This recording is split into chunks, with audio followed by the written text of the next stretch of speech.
안녕하십니까. 시작하도록 하겠습니다. 좀 기다리셨는데요. 오후 세션에 저희 이제 601호에서는 K-팝과 젠더 표상에 관한 큰 주제로 모여서 이제 발표를 먼저 듣도록 하겠습니다. 저는 그 순서 전체를 진행을 맡은 심상민 성신여대 교수라고 합니다. 반갑습니다. 발표자에서 저 말레이시아나 외국에서 오신 분들 계신데 일단 한국어로 진행을 하고요. 통역이 이용된다고 하니까 참고해 주시기 바랍니다. 그러면 이제 첫 번째 발표해 주실 분을 소개해 드리겠습니다. 김수아 서울대학교 교수님이십니다. 오늘 발표하실 내용은 여성 아이돌 그룹의 여성 이미지 재현과 여성 팬덤이라는 주제이고요.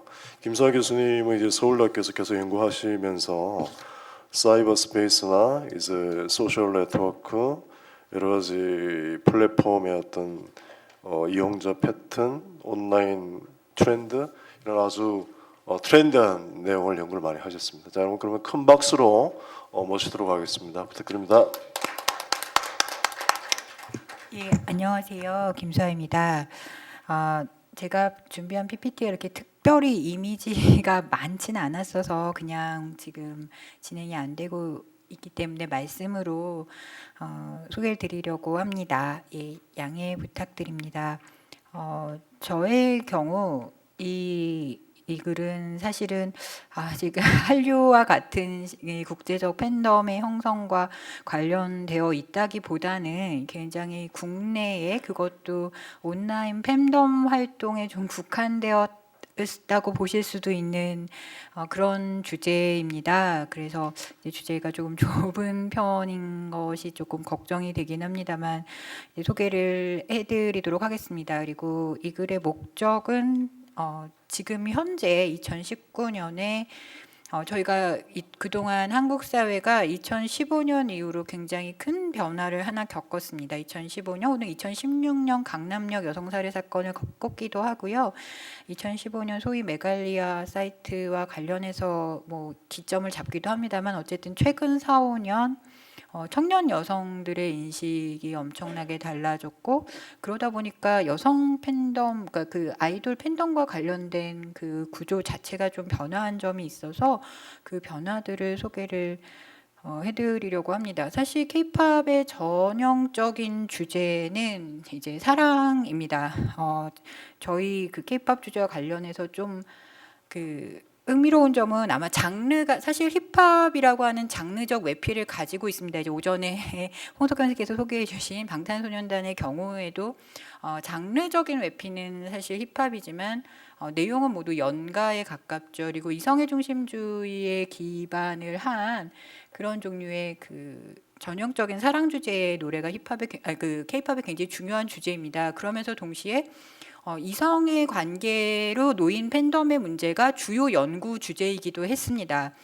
그리고 이 연구 주제와 관련해서 이 팬덤의 구조를 2009년 바로 10년 전에 이제 정민우 이나영 교수님의 그 중요한 논문에서 한국 아이돌 팬덤의 구조를 이제 어머니 팬덤과 아버지 기획사라고 하는 굉장히 탁월한 은유로 설명을 하신 적이 있습니다. 사실 이 어머니 기획사라는 은유, 어머니 팬덤이라고 하는 은유는 지금 이제 좀 난리가 나긴 했습니다만 혹시 해외에서 오신 그 연구자들께서도 한국에 지금 프로듀스 101 시리즈가 조작 논란이 일고 있는 거를 들으셨을지 모르겠습니다만은 이제 프로듀스 101 같은 경우 푸듀겔에서 쓰이는 자기들을 지칭하는 공식 용어가 사실은 에미였습니다. 그러니까 어머니라는 뜻으로 그냥 에미였습니다. 누구 에미 이렇게 불렸고 어머니 팬덤이라고 하는 그 구조가 굉장히 명백했고 이거를 저는 이제 지난 2011년 논문에서 이렇게 어머니 혹은 삼촌, 이모 이런 가족 관계의 호명이 한국 사회에서 성애적인 관심을 지우는 방식으로 팬덤에게 있는 명백하게 있는 성애적 욕망을 지우는 방식으로 구성된 가족 호칭이라는 것을 이제 주장을 했던 바가 있습니다. 그리고 기존의 그 아이돌 팬덤 연구들은 대부분 남성 아이돌 스타와 여성 팬덤, 이제 아까 물론 여성 팬덤이 절대적이다라고 하는 말씀을 하셨습니다. 근데 이게 전형적인 이성의 사랑 구도 안에서 상상이 되기 때문에 관심은 주로 남성 스타와 아이돌 여성 팬덤이라고 하는 구조 속에서 항상 인식이 되었습니다. 그래서 이게 그 과정에서 이제 여러 가지 그 팬덤 역학에서의 변화들이 나타나기도 합니다. 그런데 이러한 그 전통적인 한국의 케이팝 팬덤들은 모두에 말씀드린 한국에서의 그 페미니즘과 관련된 변화와 관련해서 몇 가지 경향들이 일단 나타났습니다. 먼저 온라인 페미니스트 그룹의 일부, 청년 페미니스트를 주장하는 온라인 페미니스트 그룹의 일부는 비혼 비연애를 지향하는 그런 그룹들로 나타났고, 이들은 여성이 남성 아이돌 팬덤을 이성의 관점에서 매혹을 느끼는 것에 대해서 이제 문제 삼기 시작했습니다. 이게 이제 최근 2, 3년에 굉장히 중요한 흐름이었고, 그래서 이성의 지향의 대중음악을 굉장히 강력하게 비판하고 나섰는데, 이것은 사실은 저희가 사실 한국의 여러 가지 페미니즘들이라고 부를 정도로 페미니즘은 다양한 흐름을 가져왔겠지만, 이제 저희 서구에서 말하는 소위 2세대 페미니즘의 레디칼 페미니즘의 경향이 한국에선 있어 본 적이 사실은 없는데, 그게 2015년 이후로 우리 청년들한테 굉장히 중요한 이슈가 있습니다. 몸 자체. 그래서 저희가 계속 싸워온 게 불법 촬영, 낙태와 같은 몸 문제였고요. 이성의 문제, 이성의 권력구도, 이게 서구에서는 70년대의 논쟁이었으나 한국에서는 2010년대의 현장 논제가 됐습니다. 그래서 이 구도에서 아이돌 팬덤이라고 하는 것이 이제 다시 한번 곤란에 처하게 된 것이죠. 여성 팬덤과 남성 스타라고 하는 구도에 대해서. 그래서 이런 부분들이 나타나면서, 여기에서 근데 이 담론이 곤란함을 부딪힌 지점 중에 하나는 뭐냐면, 그럼 여성 아이돌을 어떻게 이해할 것이냐인데, 두 가지 이제 뒤에 설명드리겠습니다만, 이제 여기 곤란들이 나타납니다. 이제 예를 들면 이들을 전형적인 피해자로 호소하거나, 그러니까 남성 착취자에 의한 여성 피해자로 호소를 하거나, 아니면 안티 페미니스트들이다. 스스로 헐벗고 나와서 여성의 성적 착취를 도와주고 있다. 뭐 이런 식의 비난의 대상이 되는 그런 곤란함에 사실 여성 아이돌들이 처하게 되는 논쟁이 생겼습니다. 그 와중에 또 여성 아이돌이 여성 팬덤은 점차로 늘어나는 추세이기도 하고요. 근데 한 반면은, 왜냐하면 남성 아이돌을 사랑하면 안 되니까 이제. 그래서 이런 곤란한 지점들이 있다는 거를 그냥 제가 이제 쭉 기술하여 보여드리려고 준비한 발표입니다. 그래서 여성 아이돌 그룹 이미지를 어떻게 전략적 다층성을 가져왔는가, 그럼에도 불구하고 왜 그 청년 페미니스트들이 분노하는 지점들이 어디인가, 이거는 정말 디지털화된 미디어 소비 방식과 관련이 깊다는 것, 그리고 이제 청년 세대 페미니즘과 여성 아이돌의 관계가 어떻게 형성되는 것이 좋겠는가 하는 질문들 세 가지를 설명드리려고 합니다. 먼저 여성 아이돌 그룹 이미지는 사실 이게 저희가 제가 문화연구 분야에서 공부를 합니다. 이게 제가 지금 여성협동과정에서 가르치지만 전공 분야를 문화연구라고 얘기를 하는데, 사실 팬덤 연구는 전적으로 여성 연구자들이 많이 옵니다. 팬덤 연구의 역사를 볼 때 물론 이제 그 젠킨스와 같이 팬덤 연구의 정말 파운딩 파더처럼 여겨지는 분은 남성입니다만은, 수많은 팬덤 연구가 여성에 의해 행해졌고, 그 여성들의 목표 중에 하나는 내가 즐거워하고 즐거움을 누리고 소비하고 또한 거기서 저항의 가능성을 발견하는 이 부분이 전혀 그 연구와 다양한 학제적 맥락에서 주목되지 못하고 있다라는 절박성에서, 사실 여성의 관심이 학제의 관심에서 멀어지는 것에 대한 절박성에서 출발을 했습니다. 그러다 보니까 이제 여성들이 자신의 팬심을 연구로 이제 아카펜이라는 틀 안에 보여주는데, 그러다 보니까 이제 주로 남성 스타 연구가 지배적인 거죠. 팬덤 연구에서는 남성 스타 연구가 지배적입니다. 아니면 여성들이 관심 있는 로맨스 드라마에 대한 연구가 지배적이에요. 그러다 보니까 여성 아이돌에 대한 분석이 많지 않을 뿐더러, 여성 아이돌 분석이 항상 조금 몇 개의 이미지로 이렇게 너무 얇게 나누어지는 그런 경향들이 이제까지 있었습니다. 크게는 뭐 이제 발랄한 옆집 여자친구거나 아예 성녀처럼 신비화된 존재다, 뭐 이렇게 구분이 됐었는데, 저희 한국의 경우로는 K-팝의 1세대 아이돌인 핑클과 SS를 이런 식으로 구분했죠. 옆집 여자친구인 핑클과 아예 나비날개 같은 걸 달고 다녔거든요, SES는. 그래서 정말 요정 같은 SES, 이렇게 구분이 되어 왔었는데, 이것이 소위 2세대라고 하는 새로운 아이돌 시대가 시작되면서부터는 조금 분화돼서, 그나마 분화된 게 이제 소녀성의 서로 다른 이미지가 세 가지 정도로 나온다. 첫 번째는 이제 그 신비화된 존재로서는 아니지만 인형같이 예쁜 이미지, 그리고 소녀인데 그 10대 소녀가 가지는 일종의 묘한 일탈과 이해할 수 없음, 소녀 코드라고 하는 게 있습니다. 그걸 이제 이상한 나라의 앨리스 뭐 이런 식으로 불렸는데요. 그런 개념, 그 다음에 21을 필두로 몇몇 그룹들이 적극적으로 표상했던 알파걸, 이렇게 세 가지의 그 서로 다른 이미지 전략들이 존재를 했습니다. 근데 그럼에도 불구하고 항상 이제 여성 아이돌에 대한 설명의 틀은 소녀에서 성인일 때 항상 섹시 콘셉트를 사용한다, 이런 식으로 여성 아이돌 전부를 성적 대상의 맥락 속에 놓거나, 그러니까 성적 도구화의 맥락 속에 놓거나, 아니면 중소기획사가 주목도를 높이기 위해서 섹시 콘셉트를 사용하고 있고, 이것이 이제 전반적으로 반페미즘적이다, 이런 식의 감론 구도 속에서 계속해서 여성 아이돌 이미지는 연구가 되어 왔습니다. 근데 물론 여성 아이돌 이미지의 다양성에 대한 논의는 존재합니다. 이게 사실 그림이 잘 보이시진 않을 거고, 2015년이라 마음 아프게도 여기 있는 그룹 중에 상당수가 지금 현재 없고, 예, 여성 아이돌의 수명이 이렇게 길지 않다 보니까 남성 아이돌에 비해서 있습니다만, 이 그림이 이게 이제 한겨레에서 나왔던 특집 기사의 그림인데요. 이제 팬이 그린 건데, 이게 보여주고 싶었던 건 그냥 정말 소녀 대 성인 여성, 그러니까 걸과 레이디, 그다음에 섹시와 귀여, 큐트 사이에 있는 게 아니라 굉장히 다양한 여성 아이돌 그룹이 자기만의 니치 마켓을 찾아서, 그러니까 소녀도 같은 소녀가 아니다. 그러니까 여자친구 같은 소녀가 있으면, 여기는 이제 걸그룹 여자친구 같은 소녀가 있으면 FX 같은 소녀가 있고, 이렇게 소녀도 굉장히 다양한데 우리가 이것을 한꺼번에 모아서 학술 담론이든 뭐든 좀 사장하고 있다는 비판들이 계속 되어 오긴 했습니다. 근데 사실 이거는 팬덤 내에 이어서 대중적이진 않습니다. 그래서 사실 팬들은 스타의 눈에서 우주를 발견하는 사람들이기 때문에 타이틀곡은 뭐 섹시할지 모르지만 그 세부 곡들은 굉장히 명랑하고 즐거운 소녀 이미지를 뭐 표상하고 있어. 타이틀곡이 아닌 곡에서는 이런 건 이제 팬덤의 이해일 뿐이고 팬덤의 옹호일 뿐이 되는 거죠. 그래서 담론상에서는 계속해서 섹시 콘셉트 아이돌에 대한 어떤 그 논쟁들이 진행이 됩니다. 그래서 섹시 코드의 난점은 뭐가 있냐면, 이 섹시 코드는 언제나 비난받는 소재가 되는데요. 첫 번째 근데 비난받는데 비난의 담론의 그 주체가 굉장히 다르게 구성되는데, 첫 번째는 뭐 제가 인용한 기사 제목 중에는 그런 제목이 있었습니다. 그러니까 너무 야해 얘기 나왔던 걸그룹 안무 22선 뭐 이런 식이 계속 나오고, 유튜브에도 지금 걸그룹 안무를 치면은 이게 걸그룹 안무야 뭐야 뭐 이런 식의 그 선정적인 제목들을 계속해서 걸그룹 안무를 비난하면서도 동시에 사실은 관음 대상으로 삼는 제목들을 많이 보실 수 있는데요. 이게 결국은 성에 대한 보수적 담론 구도 속에 있습니다. 대표적으로 2010년대 초반 우리 방송은, 그러니까 뮤뱅이나 이런 데에서는 여성 아이돌의 안무와 의상을 규제했습니다. 그래서 바닥을 쓰는 안무 하지 마라, 이런 식으로 아주 구체적인 디렉션이 나왔어요.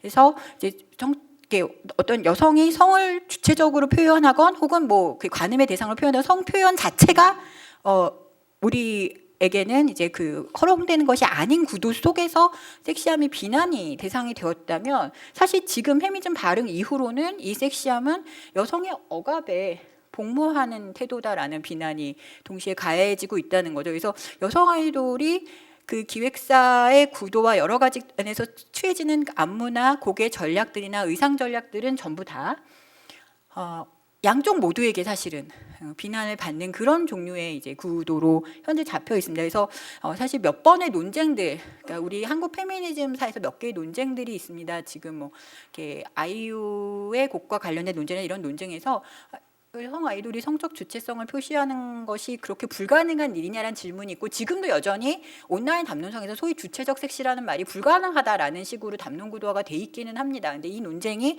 여전히 저희한테는 질문으로 남아 있는 상황이고, 이거를 이제 그래서 결국은 팬덤이 이 난관을 돌파하기 위해서, 팬덤은 어쨌든 자기 스타일을 옹호해야 됩니다. 여기에 이제 제가 빼놓은 맥락, 설명을 PPT에서 안 한 맥락 중에 하나는, 한국의 팬덤은 현재 어쨌든 온라인에서 항상 전쟁 중입니다. 그래서 이제 최근에 뭐 여러 가지 이슈에서 이제 온라인 논쟁을 할 때 어떤 친구가 쓴 댓글이 제 기억에 남는데요. 그러니까 누군가를 욕하려고 팬이 되는 건 아니지 않냐라고 하고 있습니다. 그러니까 싸우지 말라는 의미로 이렇게 남겨두었는데, 사실 맞습니다. 누군가를 욕하려고 팬이 되는 건 아닌데, 지금 현재 한국의 온라인의 구도에서는 팬이 되면 누군가를 욕하게 됩니다. 그게 이제 지금 현재 문제인데, 이 구도 속에서 사실은 자기의 스타를 옹호해야 되는 여성 아이돌의 팬덤들이 결국은 얘네들은 되게 순진무구한 피해자야라는 전략을 취할 수밖에 없었다는 겁니다. 그러니까 여성 아이돌의 주체성을 거세하는 것으로만 이 지금 현재 담론 구도에서 여성 아이돌의 이미지를 보호할 수 있는 거죠. 기획사가 시켜서 그래. 얘네들은 그걸 일부러 선택한 게 아니야. 얘네들이 자기가 할 수 있는 걸 하게 하면 더 뛰어나고 훌륭한 걸 할 수 있어. 그게 지금 현재 퀸덤과 같은 엠넷 프로그램으로 폭발했다고 보시면 되고 있습니다. 지금 퀸덤에 대한 담론 구도가 딱 그거거든요. 기획사가 시킨 대로 안 하고 자기들이 자작곡하고 스스로 곡을 만드니까 얼마나 임파워먼트된 여성의 모습을 보여주냐. 이건 과거에 다 기획사 잘못이었던 거야. 이런 식의 담론 구도를 가져가게 되는 겁니다. 그래서 여기서 이제 여전히 곤란함이 생기는 겁니다. 그러니까 여성 아이돌의 주체성 혹은 여성 아이돌의 이미지의 자기의 어떤 그 능력 뭐 이런 것들은 여전히 사고되지 못하는 구도 속에서 여전히 이미지 대상으로서 페미니즘 담론 안에 존재하게 돼버리는, 그러니까 페미니즘이 영능을 설명하지 못하는 곤란함을 우리는 지금 현재 경험하고 있다는 거죠. 근데 이거는 팬덤의 굉장히 적극적인 옹호 전략일 수밖에 없는 구도이기도 하다는 겁니다. 현재는. 스스로 선택했어라는 말이 현재의 청년 페미니스트들에게는 통하지 않기 때문입니다. 혹은 물론 스스로 한 것도 아니기도 하지만요. 예, 근데 스스로 했던 안 했던 상관없이 이제 영능성이 제거되는 형태로 사실은 되는데, 이렇게 그럼 청년 페미니스트들이 이렇게 정말 고집스럽게 이걸 고집하는 이런 좁은 구도를 왜 가져갈 수밖에 없느냐. 저는 사실은 이게 디지털화된 이미지 소비 방식에 우리가 너무 긴 시간을 노출되어 있었기 때문에 그 소비 방식이 갖는 위험성을 너무나 암묵적으로 잘 알고 있기 때문이라고 생각합니다. 지금 현재 GIF라고 하는 형식은 이미지를 순간 정지, 확대, 반복할 수 있는 중요한 장치고, 여성 아이돌 그룹의 안무가 됐던 의사에 또 어떤 모양이 됐던 간에 그것을 순간적으로 정지하여 성적 도구에서 사용할 수 있는 어떤 방법이건 다 가능해진 시기입니다. 그러니까 몸의 분절화나 성적 도구화적인 소비를 우리는 너무 많이 보아온 거고, 이건 너무 일상화되어 있습니다. 그러니까 특정 안무가 문제라고 하지만 사실 어떤 안무가 있던, 지금 이번에 굉장히 우리가 멋있어라고 생각하는 퀸덤의 AOA 무대일지라도 이거는 어떤 특정 순간을 환원하여 신체 몸에 분절화된 이미지로 소비될 수 있는 충분한 가능성이 우리 디지털 기술에는 있습니다.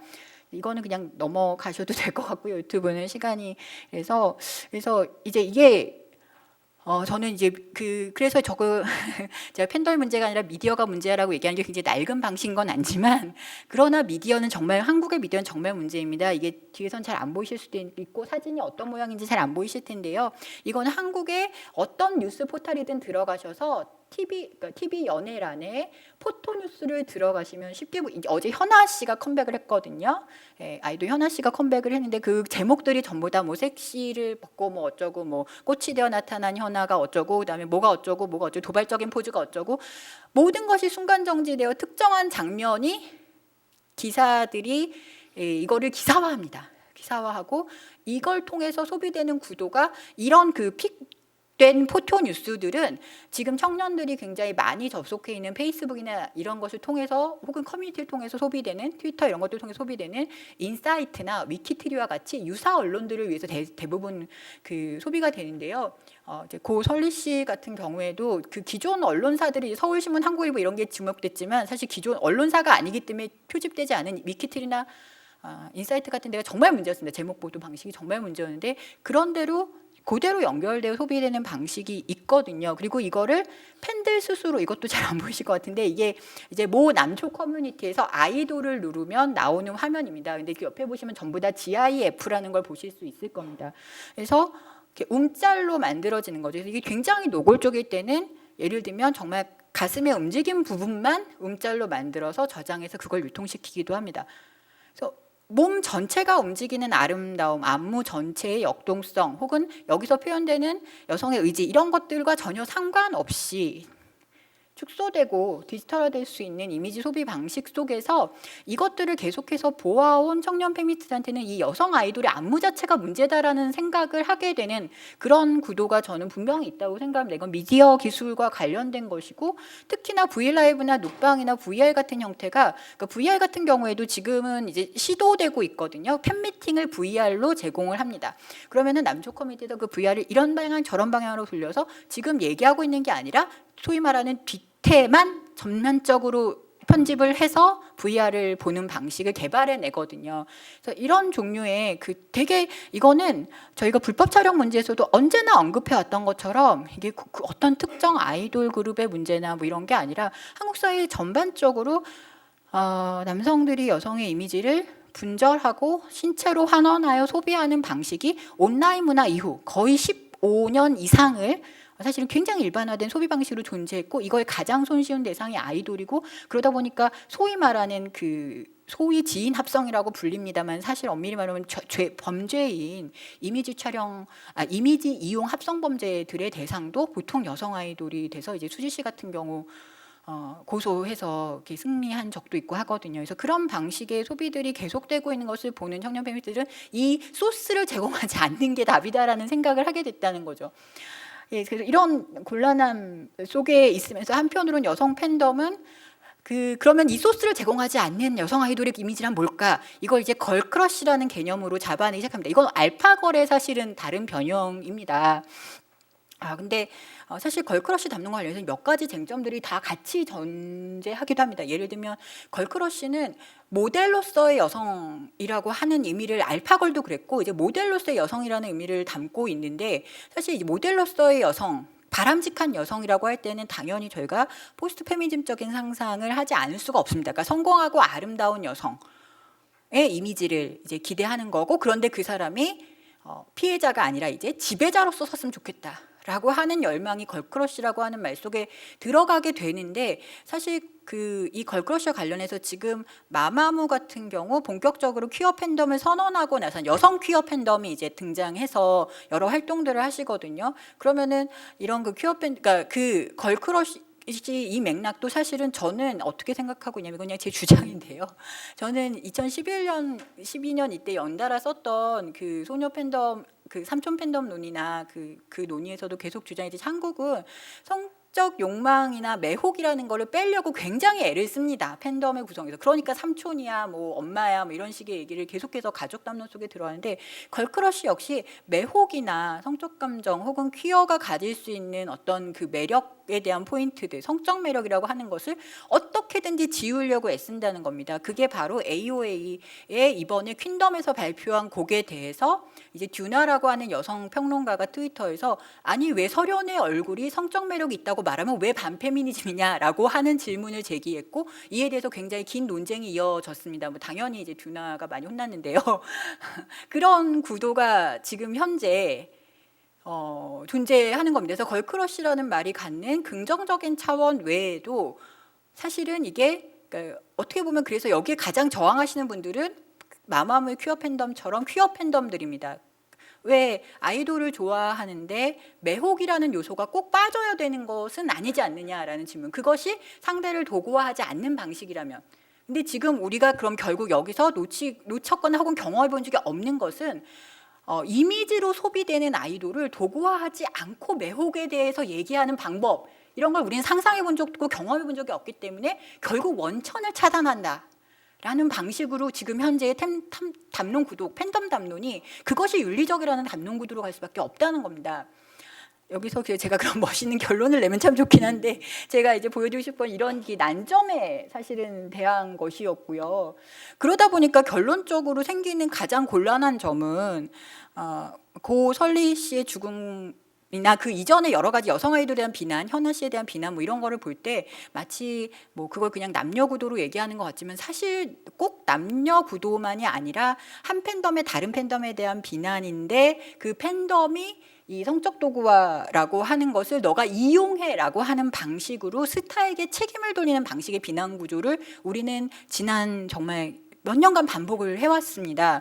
그래서 이런 문제들이 남성 아이돌에게는 사실 생기지 않는다는 점이 어떻게 젠더 권력 관계를 보여주는가와 더불어서 여성 팬덤이 여성 아이돌 스타를 바라볼 때 이러한 그 비난 게임에서 벗어나서 어떤 방식으로 우리가 이 매혹 혹은 여성 아이돌의 주체성 혹은 그 사람들의 역능을 설명할 수 있을까, 이거가 지금 조금 저희가 같이 토론해야 될 주제가 아닌가라고 생각을 하고 있습니다. 제가 답을 드린 게 아니라 문제를 제기하고 마치게 되어 죄송하게 생각합니다. 여기까지입니다. 감사합니다. 네, 김수아 교수님 발표 잘 들었습니다. 감사합니다. 다시 한번 박수 부탁드리겠습니다. 팬덤은 이제 오전에서 다뤘었던 것 같은데요. 글로벌 아미의 BTS뿐만 아니라 이제 굉장히 지금 중요한 어떤 사회 문화적 현상으로 떠올랐고, 그 안에서 이제 한류 콘텐츠뿐만 아니라 그 가치의 가장 그 코어 컴피턴스 핵심 역량이라고도 봐야 될 것 같은 정도로 많이 발전한 것 같습니다. 내용을 잘 분석해 주셔서 또 이제 다음 순서에 넘어가서 총괄 토론하는데도 큰 도움이 되지 않을까 생각을 해봅니다. 예, 그다음에 바로 이어서 발표를 듣겠는데요. 다음 발표자는 이제 세 분이십니다. 말레이시아 말라야 대학교에서 오신 김금현 교수님과 그리고 류성환 교수님 두 분이 발표를 해주시는 그죠? 예, 대표로 예, 김금현 교수님께서 전체적인 내용을 대표로 발표를 해주시기로 했습니다. 제목은 말레이시아 무슬림 K-팝 여성 팬의 딜레마입니다. 자, 큰 박수로 환영해 주시면 감사하겠습니다. 예, 말레이시아 말라야 대학교에서 온 김금연입니다. 오늘 발표가 한국말로 해도 되는 거 알았으면 편하게 한국말로 준비를 했을 텐데 어떻게 말레이시아에서 오다 보니까 영어로 준비를 해서 마음이 조금 무겁지만 그 좀 양해해 주시기 바라고요. 그 일단 이런 자리를 마련해서 그 동남아에 있는 한류에 대해서 그 현황이라든가 여러 가지를 파악하시면서 앞으로 여러 가지 공조를 하실 수 있는 장을 마련해 주신 그 소장님 외에 이것을 준비하신 모든 분들께 감사 인사를 드립니다. 정말 감사드립니다. 제가 오늘 발표할 것은 이제 영어로 해야 되겠군요. From now on, I have to speak in English. The title of today's presentation is The Dilemma of Female Muslim K-pop Fans in Malaysia. This study has conducted by the three researchers, Professor Ryu Seung-wan, and then Pro Wan Kamal, and then myself. But besides these three professors, in fact, Professor Hanafi and then Professor Azlan Shah, also our research team member. But this is a preliminary research, so this stage only three researchers were involved. When we regarding Hallyu, actually two keynote speakers elaborate about the development of the Korean wave. So I don't want to discuss about this Hallyu.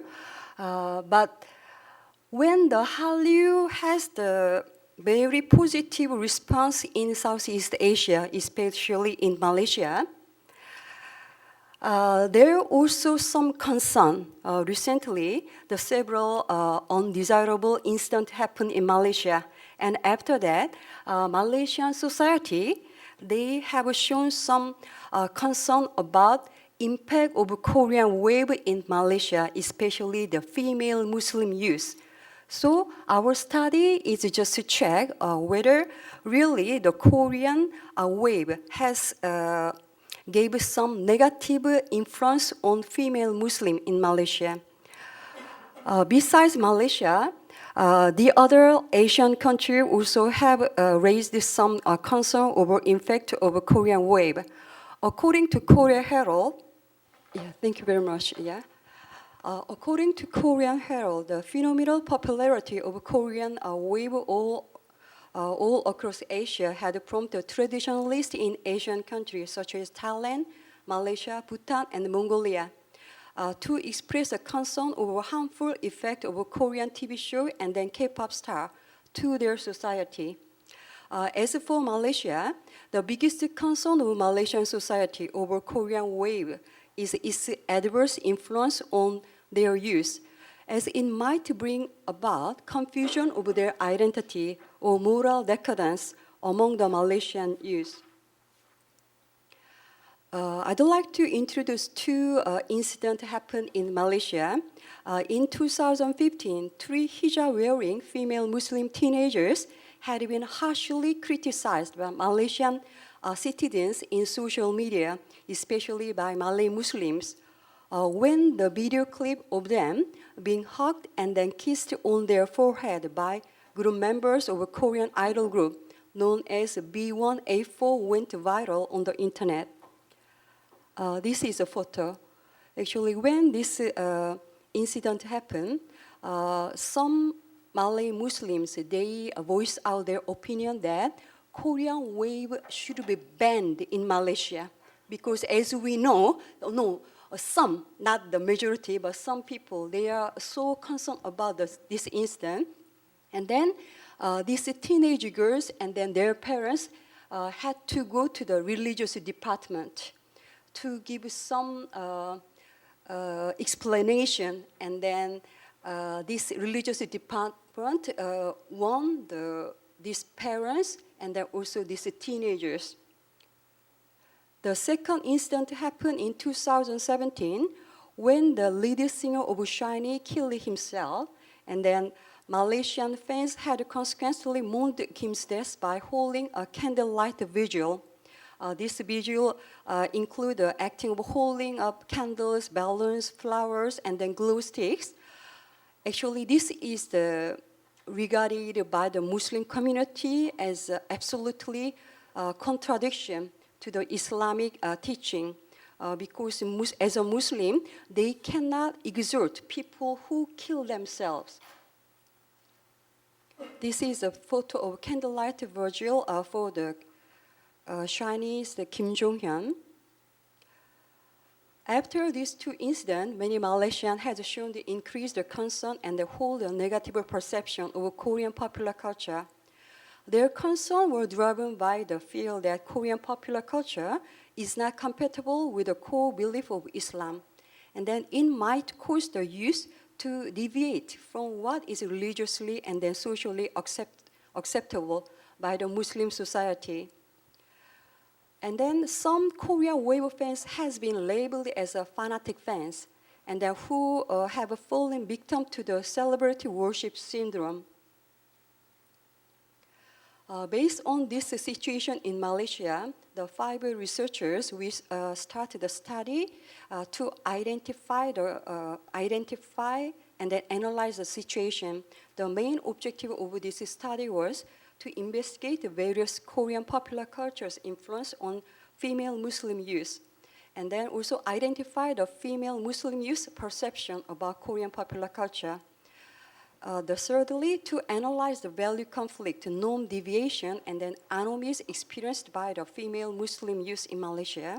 And then finally, to examine the role of fans, organizer, media, and then Korean celebrities to overcome and prevent the adverse effect of Korean popular culture. So with that, we began this research based on three hypotheses. The first one, Korean wave has a beneficial effect on female Muslim youth in Malaysia. Second one, the Korean wave has detrimental effects on female Muslim youth in Malaysia. The third one, the female Muslim youth in Malaysia are experiencing anomaly because caused by gap between the Korean culture and the Malaysian Islamic culture. So as you all know, anomaly theory is coined by the Durkheim. It described the situation that where the absence of explicit societal norms and values in a society or the individual situation, they are confused between two different cultures. And then this theory already developed by the Merton, and then he viewed the anomaly as a structural breakdown, including the conformity, innovation, ritualism, and then ritualism. So to identify the anomaly and then the situation, quantitative methodology has employed, and then the survey has conducted to the 300 respondents, female Muslim aged between 18 to 24 years old, who are staying in Kuala Lumpur and Selangor area in Malaysia. When we collect the data, the first question was the perception of Korean popular culture among the Malaysian female youth. So why they start to like Korean popular culture? For the motive, respondents select the Korean entertainment. As we all guessed, Korean entertainment was the first motive. They started liking the Korean popular culture. And then this one followed by traveling to Korea, Korean food, studying or working in Korea, and then they have some friends from Korea, and then other reasons. Actually, for this age respondent, they don't have enough money to travel to Korea or studying or working in Korea. So I think it's quite natural they choose the Korean entertainment, because in Malaysia there are many the free platform available for them to watch drama, movie, music video, reality show, such as Drama Cool, Drama Crazy, My Soju, Kimchi Drama, and others.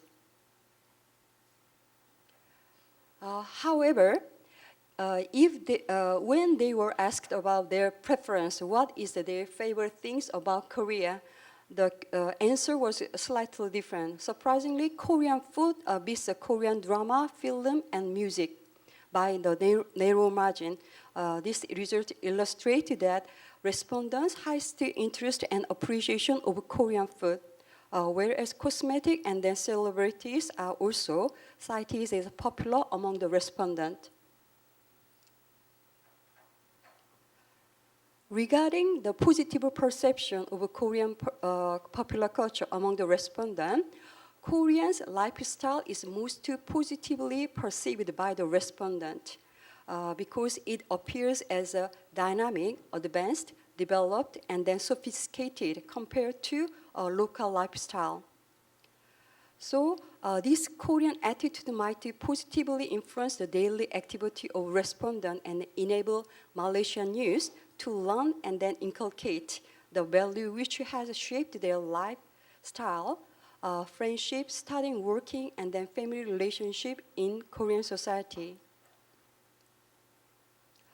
Positive Korean cultural element for the respondent. So when the respondents were asked what is the most positive Korean cultural element for them, the most appreciated element was the Koreans' ethics, and then other elements, attitude, values, and the motivation also appreciated, but not that high.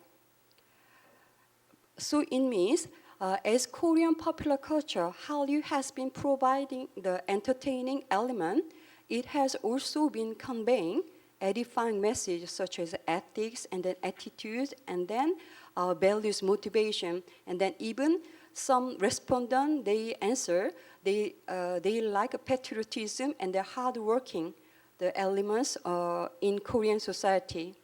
So this study supported that Change Study 2017. His study stated that K-pop song lyrics provide its fans with motivational elements. This one is not just a perception, but this question is what respondents have learned from the Korean popular culture. So working hard is Korean elements that have been learned by 51% of respondents. So it means more than half of respondents answer that they have learned hardworking attitude element from the Korean culture. The Korean concept of hardworking may help them to dispel the stereotype perception of Malaysian Muslim youth, low spirit, lazy, not serious in work, and others. Some local scholars they question about the Muslim youth attitude, low spirit, and then they are not that serious in working. So some scholars suggest that we can use this Korean, the cultural element, to educate the Malaysian youth. The influence of Korean wave can be utilized as a channel that can drive a Malaysian youth to be more determined in their future endeavor. Compared to working hard, friendship, teamwork, family relationship is the less highlighted by respondent because Malaysian Muslim society as a collective society. So at the moment, they really appreciate the relationship among the people. So friendship, teamwork, and then family relationship, even though they don't learn from Korea, they already have their, those values inside them. Impact of Korean culture to Malay Muslims' life. When the respondents were asked what is the impact of a Korean popular culture on their daily life, the answer was they study hard. They don't work. So here the answer was studying hard has influenced the 44% respondent. Korean popular culture affected their life positively, as Korean wave has made them study hard, and then also respect their elders, take a healthy diet, and then practice an active lifestyle. These positive elements are significant to ensure the sustainability of a Korean wave in other countries, particularly Islamic countries like Malaysia. Because Malaysia has been concerned about negative influence of a Korean wave and then hedged against the moral decadence of a Muslim youth. So it means Muslim youth will be able to learn things that are indispensable for their future development from a different perspective. So in this sense, researchers find that Korean popular culture should not be perceived as negative by Malaysian society, primarily in the mass media, but it should be fairly reviewed as a good source or example that Muslim youth can positively emulate to further their character building. Another perception of Korean culture. The influence of Korean popular culture is very strongly felt among the respondents. So 86%, almost 87% of respondents said there is a big influence of Korean culture in Malaysia. However, their perception of negative influence of Korean wave varies. 36% of respondents disagree that Korean popular culture is so outrageous, and then other 30 neutral, and then 33.4% agreed.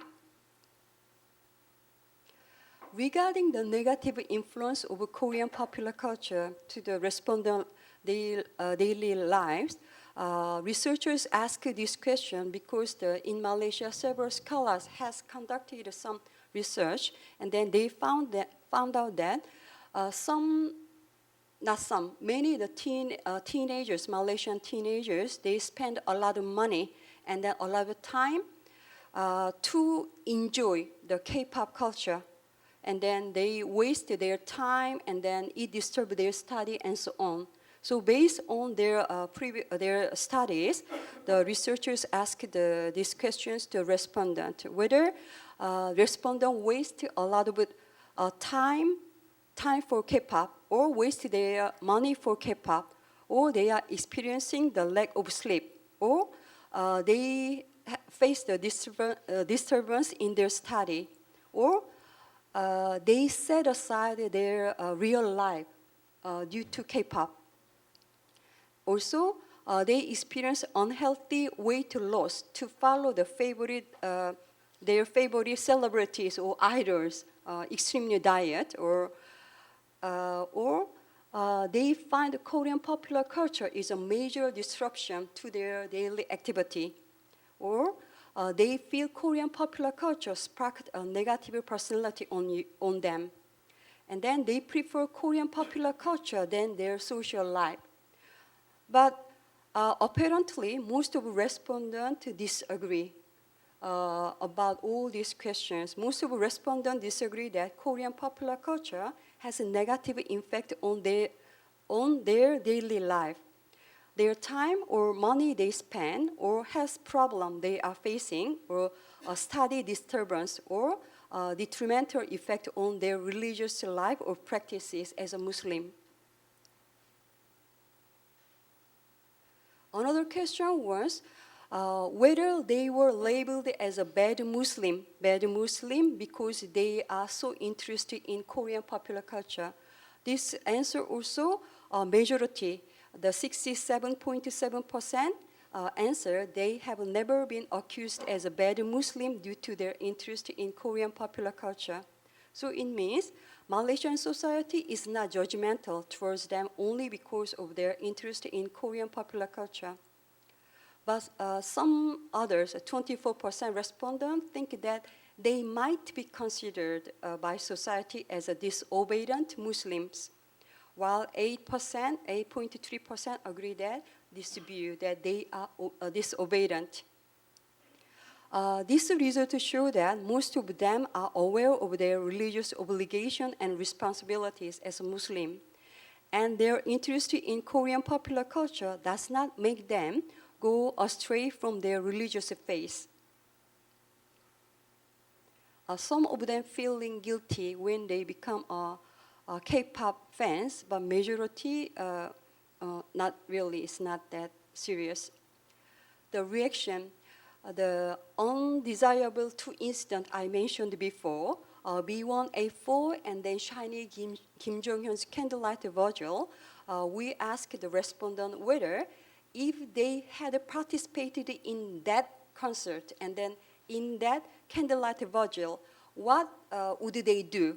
So 72.3% would politely reject the hug offered by B1A4 group members if they had participated in the concert. 24% said that they would not accept, so it means they just directly reject.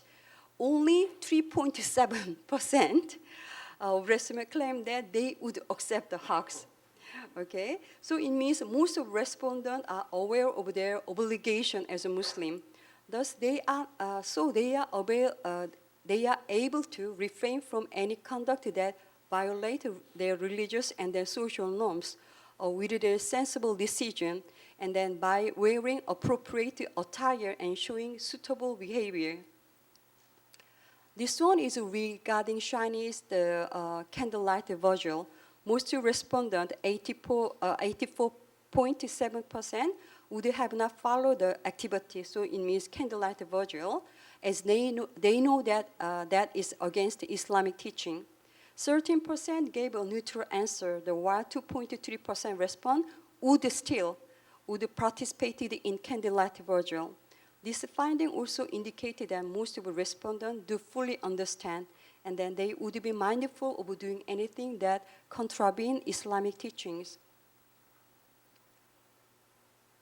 The respondents, regarding the respondent awareness of Korean K-pop culture, they think that many of the respondents feel that only the handful of fanatical fans' behavior cannot be generalized. So it means many respondents do not want to be generalized as a fanatical fan just because they are fond of Korean popular culture, K-pop fan.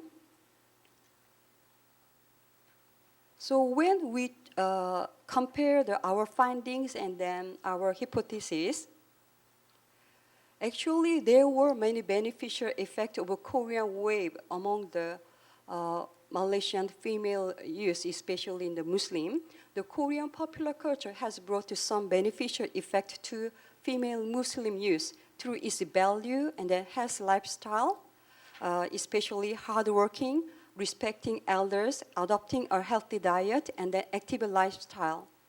In fact, Islam as a national religion in Malaysia does not forbid entertainment among the Muslims as long as it does not exceed the limit of the religion. The concern of Malaysian society regarding the several undesirable incidents just show that it is a still good society, caring society for the future generations. Regarding the detrimental effect of a Korean wave, most of respondents were not negatively affected in terms of wasting their time and the money, neglecting their study, or imitating the negative conduct of their celebrities. So in this sense, so far the religious department has been playing a significant role in handling issues while monitoring the development of a Korean wave phenomena in Malaysia. Yeah. The third hypothesis, anomie. When we started this research, we assumed that maybe the Korean K-pop fans, they are experiencing some confusion, the anomie, but this finding shows that there's absence of anomie. So it means that they don't experience the anomie. it is undeniable that there are a handful of fanatic fans of this popular culture, Korean culture, and then they represent a negative effect of Korean culture. Consequently, their behavior have created deep concern about Muslim fans of Korean wave among Malaysians, who feel that this foreign culture, Korean culture, will do harm the young generation, the mind, and then face as Muslim. However, most of the female Muslim youth in this study recognize their obligation and responsibilities as a Muslim. They do not neglect their faith despite becoming the fans of Korean wave. So it means they suggest that when the concert of a Korean idol group in Malaysia, they suggest the concert time is not their prayer time. As you all know, we have a 5 prayer time. So, but usually the music concert held in Malaysia is about 7 o'clock or 8 o'clock. So it will disturb their prayer. So most of respondents, they suggested, one of their suggestion was just to avoid their prayer time in order to do some prayer first before they join the concert. So it means not all female youth are fanatical fans, and most of them understand strongly practice Islamic religion. So conclusion, Korean wave should not be deliberately portrayed as causing a negative influence on Muslim youth in Malaysia. If female Muslim Korean wave fans are well aware of their religious obligation, and all the stakeholders, including fans, organizers, media, mass media, religious department, and the Korean celebrities, they should play their respective roles to ensure the positive impact of Korean wave on Muslim youth in Malaysia. And then particularly, the mass media should play an important role to provide accurate information and an impartial stance for the sake of Muslim society and also harmonious bilateral relationship between Malaysia and Korea. So this is my presentation. I'm so sorry because I just read the slide, okay? But based on our findings, so it means Malaysian society concern was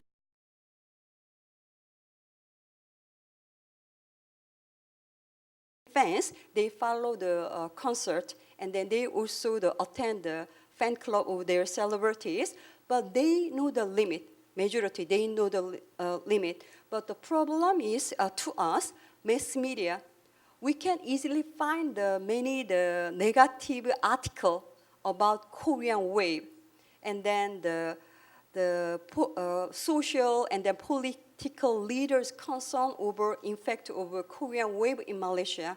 So when they interview the leader of Malaysia, and then they always distribute this idea to the public, more and more people will have a negative perception on impact of a Korean wave. We would like to suggest that in the future, maybe another study, future study, maybe we can do some study about the mass media's role, how they describe or present the Korean wave's impact on their society. And there also another suggestion is the K-pop fans, how they regulate the love for K-pop or Korean wave at the same time become a good Muslim. Okay, but for the first suggestion, actually the next presenter, Professor Azlan Shah, he's going to elaborate about mass media, right? Mass media. Okay. I think that's all for my presentation. Thank you very much. 감사합니다. 네, 김가명 교수님 정말 감사합니다. 특히 그 실증적인 리서치를 하셨고 그 내용에 관한 구체적인 또 연구 결과를 저희한테 보여주셨습니다. 그래서 자연스럽게 다음 발표자의 내용에 또 연결이 되는 그 설명을 또 해주셔서 너무너무 감사하고요. 저희가 발표 내용을 또 이렇게 접해 들어봐도 여러분들께서도 공감하시겠습니다만은 컬처 코드가 종교적인 뭐 여러 가지 형태로 워낙 문화적으로 다양하지 않습니까? 다양하고 심지어는 뭐 웨스턴 서구 문화인 경우도 유럽과 미국이 또 사뭇 다르고요. 국가마다 다르고 그런 부분들을 우리가 정말 김건민 교수님 말씀하신 것처럼 미디어의 어떤 바이어스를 뛰어넘어서 직접적인 교류를 많이 하는 것이 굉장히 중요하지 않을까라는 소중한 그 가르침을 또 받은 것 같습니다. 예, 그럼 먼저 다 소개해 주셨는데요. 제가 아까 여쭤보니까 성함을 미스터 샤라고 부르면 될 것 같습니다. 자, 다음 발표자인 미스터 샤를 모셔서 대표적인 현대성에 대한 이야기, 나래티브에 관련된 이야기, 가치관에 대한 이야기, 또 패밀리 밸류에 관한 이야기를 듣도록 하겠습니다. Please welcome Mr. Shah, Professor Shah, with big clap. Good afternoon, everyone. Before I proceed with the presentation, I would like to say thank you to RIAO, our Research Institute of Asian Women, for inviting me to participate in this conference. My presentation focuses on the popularity of K-pop and its place in a constant negotiation and renegotiation towards the narrative of modernity among Malay women. More specifically, this study is concerned with how urban Malay women negotiate and renegotiate the debate over the popularity of K-pop and the meaning of family values as part of the discourse of Malaysian modernity. When the rhetoric of Asian values was popularized by Malaysian and Singaporean politicians such as Mahathir Mohamad and Lee Kuan Yew, popular culture from East Asia continents, especially South Korea and Japan, began to appear on television channels in Malaysia. The so-called Hallyu or Korean wave was established with the popularity of Winter Sonata on TV3 and then spread throughout the country by way of similar television dramas and films. This early phase of Korea popular culture was celebrated by the mainstream of Malaysian consumers because it depicted various desirable family aspects, such as the role of mother as a family caretaker and the element of respect for elderly, all morally appropriate and in line with the national family project.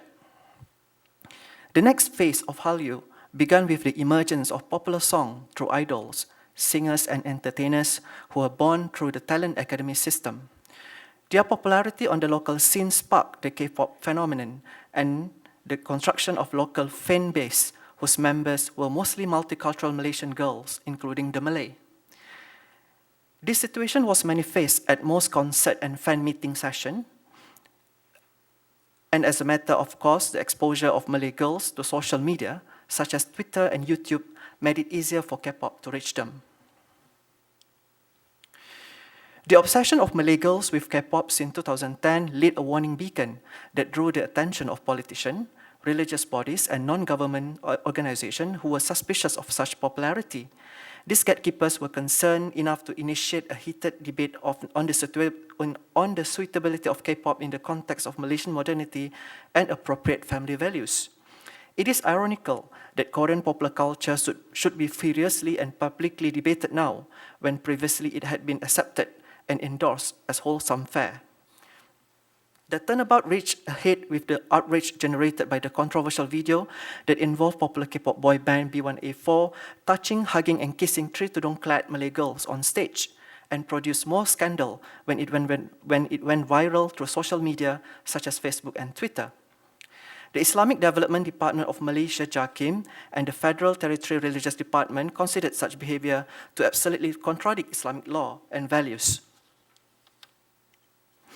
The former Minister of Youth and Sport, Khairi Jamaluddin, issued a sarcastic statement aimed at shaming any Malay girl who was obsessed with K-pop by suggesting girls need to get tall, dark, and handsome men compared to K-pop celebrities who were pale, skinny, and pretty, as though looks could be seriously the definition of desirable character.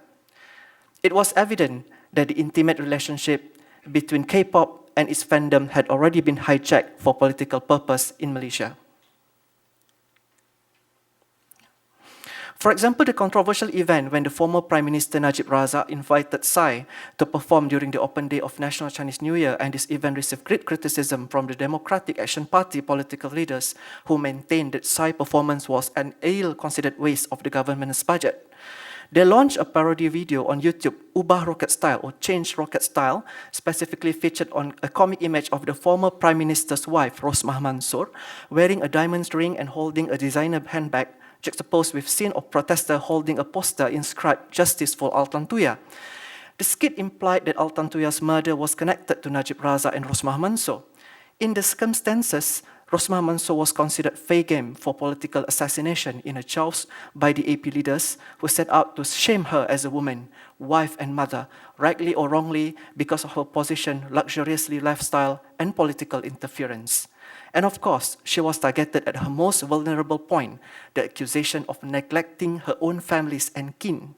The same strategies had been used in the murder case of Altan Tuya, a part-time model who was allegedly having a scandalous relationship with Najib Razak. The impact of Altan Tuya's murders was intensified through the lens of her status as the mother of a young child. As a result of the smear campaign, Najib Razak's speech at the Penang event received a negative reaction from the public, despite the government's belief that Psy's appearance will encourage economic growth in Penang through the tourism industry. This study is qualitative with due regard for the circumstances and human subjectivities of the focus group as they juggle identities and behaviors in their daily life. The findings shows that there is a process of negotiation and renegotiation among Malay women, especially mothers, wife and family managers in urban environments such as Kuala Lumpur to reconcile the gap between the ideal images of Malay womanhood and self-determination. I contend that urban Malay women may allow their children to consume K-pop at home, but yet remain pious in respect of national family policy. These women, I suggest, are selectively modest and value the ideal image of a modern Malay mother as a cultural resource in their quest to support family happiness in a private space.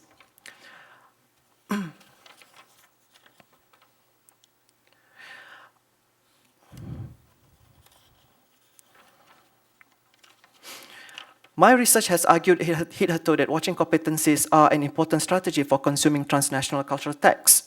Watching competence involves complex and sophisticated moral and ethical negotiation, a fluidity cultivated by each consumer at a personal level to accommodate and resolve psychosocial dilemmas, regardless of gender or specific ethnic issue. My research also maintains that this tactical strategy is not limited to television genre per se, but that the practical intelligence may be applied to various genre and element of drama, including the non-visual aspect and subtext. Previous scholars have variously linked Malay women with popular culture in order to construct and test narrative of Malaysian modernity. The consumption of popular culture among Malay women is most frequently discussed in the context of family because that location is identified as one of the major markers of social progress in relation to Malaysian modernity.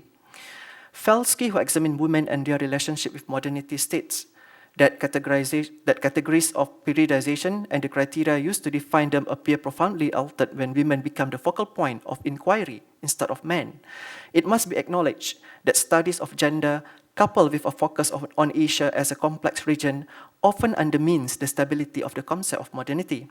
The discussion of women's role, particularly Malay, in regard to the project of Malaysian modernity, is quite different from their male counterpart, without doubt extremely sensitive and subjected to Malay gender norms and Islamic values.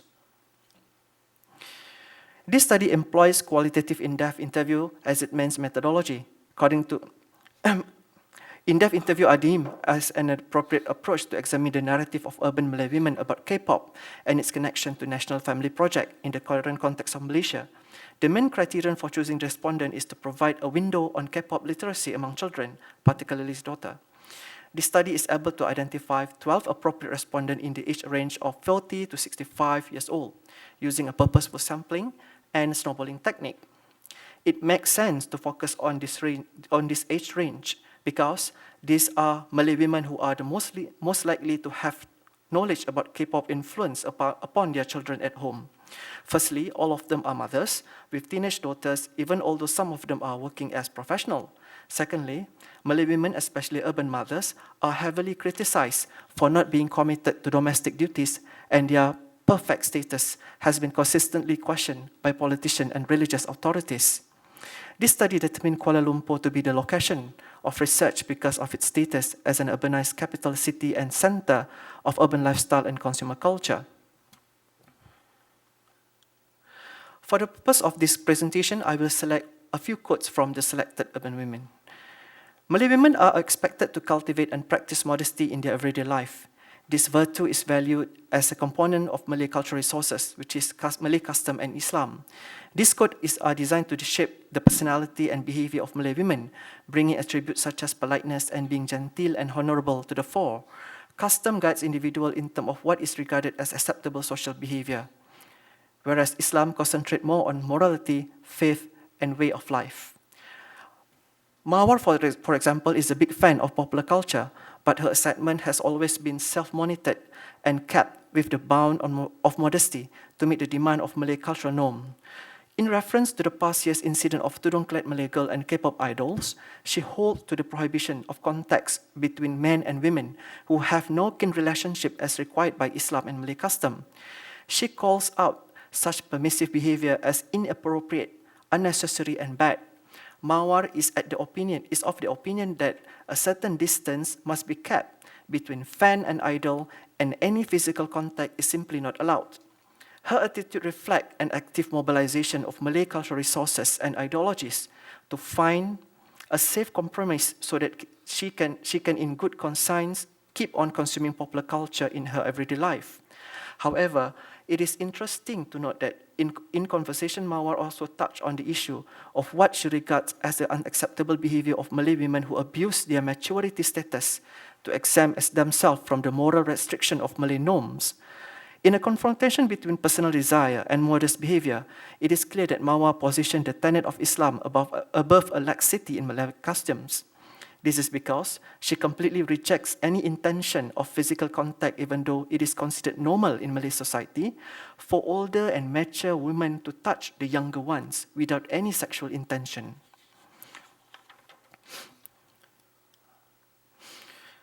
Kamboja is a working mother like Mawar and has been living with her family in Kuala Lumpur since 1990s. Kamboja is herself highly educated. However, she prioritized the need for her children to receive a structured education within and without the home and to allocate time to be a good housewife. As a mother in the urban area, Kamboja states her concern about social ill that might affect youth morality. Thus, she will ensure her daughter befriend people with wholesome attitudes. Kamboja responds to a moral issue take into account the concept of shame and honor in Malay society. Malay women are all too commonly subjected to the social forces in order to discipline them into desirable conduct in the public sphere, especially in dealing with modernity issues. Not surprisingly, the concept of shame is more experienced by women than men in Malay society. While discussing her children's education, Kamboja mentioned the popularity of K-pop among Malay youth. She confessed that K-pop has a strong influence on her daughter at home. However, she is of the opinion that it is not K-pop in itself. Groups simply perform at live concert that will lead her daughter or any Malay youth astray, but the bad behavior of fans who tarnish the image. Kamboja's statement indirectly highlights the complexity of cultural tech consumption. The concern of authorities over K-pop reflect the exact perception that Jenkins attribute to fan culture. From the perspective of dominant states, fans appear to be frighteningly out of control, undisciplined, and unrepentant rogue readers. Correct behavior in this situation is not simply a question of modesty according to a checklist of Malay cultural resources endorsed by Adat in Islam. Kamboja recognized in her parenting role that the exercise of freedom for her daughter to attend a K-pop concert demand that naivety be replaced by a certain maturity which involved the cultivation of social awareness and the application of practical intelligence to avoid the friction of committing an indiscretion. In the context of Malay society, the ideal image of motherhood is regularly measured in terms of domestic competence, known as women's work. Women tasks include cooking, cleaning the house, and managing family. The stereotype of Malay women with domestic duties has been clearly mentioned by previous scholars such as Swift, Leatherman, Karim, and so on. A woman's lot might also extend to public space that require them to work alongside their spouse in the field. The ideal image of Malay motherhood are also displayed through demeanor, perfect character and behavior, shaped by culturally embedded notion of gentility, modesty, politeness, and femininity. Mawar is aware of the social ill attributed to the urban environment. However, due to her cultural and educational background, she takes a liberal but not disinterested approach to parenting her daughters and allow them to go to live music shows if they wish. She is aware that live music shows are rightly or wrongly blamed for being an opportunity for Malay youth to get involved in immoral activities. She knows that popular music such as rock and heavy metal is even suspect according to Malay custom and Islamic values. She, however, set certain conditions upon her daughter. In exchange for permission to go to live music shows such as K-pop, she must be accompanied by siblings or close friends. As a working mother, Mawar takes into account the need to monitor and control her daughter without becoming heavy-handed. She expresses her concern about the potential of youth to be rebellious if too much pressure is applied and unnecessary curbs are imposed. She understands that as a mother, she needs to be flexible in reaching a safe compromise with her daughter over her conduct. Mawar tries to be as close to her children as possible, empathizing with their emotion and desire, demonstrating that she understands what they need most in terms of identification, and by knowing what is common for girls of a certain age when they seek exposure to certain popular culture such as K-pop. Mawar is also aware that notions of popular culture are conditioned by historical and geographical context, situated and consumed in different ways by different generations. Respondents in this study had two common concerns: the notion of truth and freedom. In terms of nurturing and raising teenage Malay girls, they were prepared to share their experiences of these sensitive issues and their parenting approaches. As mothers, they were more comfortable in allowing their daughters the freedom to make their own decisions like adults, however, not before proper consultation from parents. Anggrek, for example, asserted that teenage girls should be given the opportunity to explore K-pop through direct experience of a live concert as one way to educate children in the realities of life. She further argued teenage girls should be a priori equipped with the knowledge to protect themselves and clearly aware of the differences between good and bad behavior in the society. Melo believed in even less interference in her daughter's affairs. Although K-pop live concert encouraged mixing between different gender and so clearly contravenes the principle of Islam and Malay custom, Melo is more concerned with her daughter's safety due to past experience of uncontrollable events that might endanger fine life. Anggrek and Melo's attitude marks a gradual change in the ideal image of Malay motherhood, a movement from conservative toward Western practice to give more equal space for girls to grow and mature. Stephen states that category of youth in Malaysia has undergone significant changes due to wide access to education, economic prosperity, and the rising age for marriage purposes. Being a mother in the context of modern Malaysia is complicated because the family institution is highly politicized. In addition to social expectation, femininity, piety, and responsibility for the children, a Malay woman must be an exemplary role model. Issues of childcare and parenting to reiterate and their relationship with modernity is an endless topic of discussion. As a conclusion, the drastic change in the landscape of media consumption has opened window upon other world and given children freedom of access to diverse cultures across the globe. The popular culture among Malay teenage girls today is K-pop. Children are learning to discriminate and may form their own opinion independent of their parents' teaching.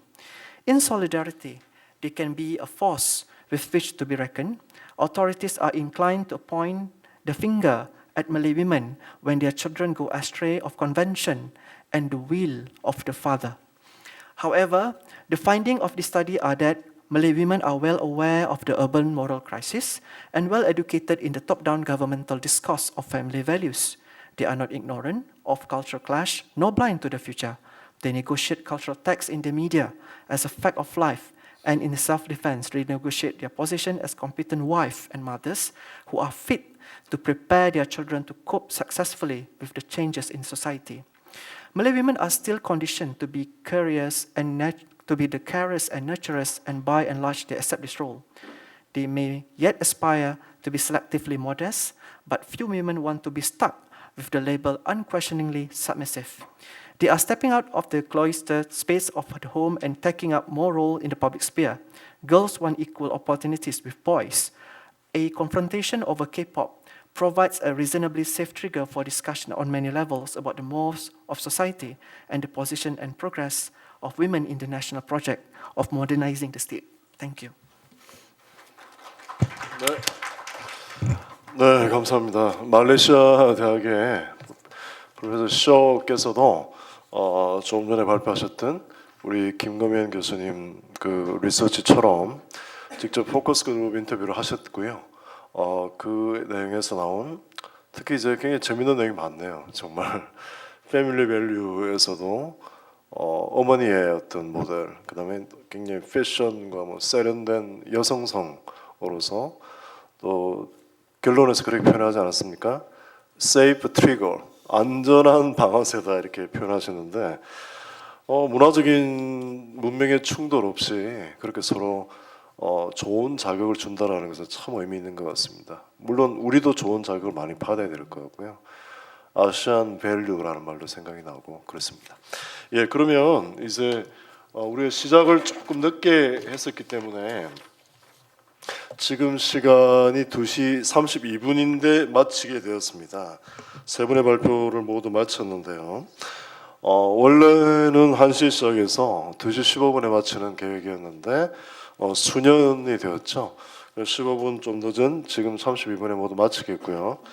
그러면 휴식 브레이크 타임을 어떻게 안내를 좀 해주십니까? 좀 쉬고 가나요? 막바로 가나요?